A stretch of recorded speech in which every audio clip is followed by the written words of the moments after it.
used equipment to India where it is desperately needed. But all that takes money. So the Freedom from Poverty Foundation is holding a fundraiser in Anjou on the weekend. Deborah Arbeck has more in this week's My Montreal. This equipment is no longer useful in Montreal hospitals, but there is a place for it half a world away. It's an expression of our humanity. We see people in need and we respond to it.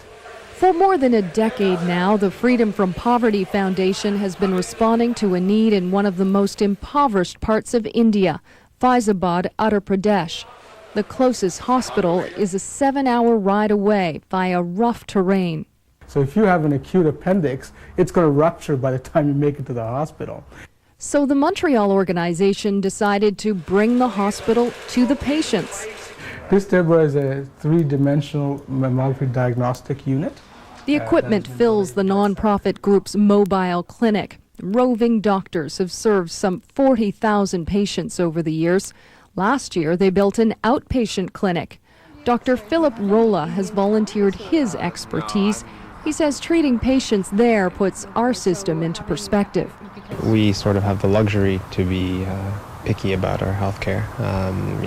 Over there, the luxury there is to get any kind of health care. And the patients are grateful. If I have patients who come to me 5-6 years after they've been seen in our clinics, and they just come and say, look, that's the doctor who saved you, you know.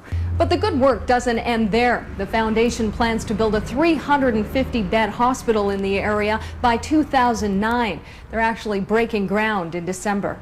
And it's all going to be staffed by local physicians who are well-trained doctors, along with a team of Canadian and American doctors who are giving a month of their time on a rotation basis. So here's the immunoassay analyzer from Beck. The foundation needs another $1 million to make the $6 million dream come true. There's a definite drive to see it happen. This project is something that is funded by Canadians, which I'm proud to be now, and I think the linkage with the old country certainly is very satisfying. And life-saving. Deborah Arbeck, CTV.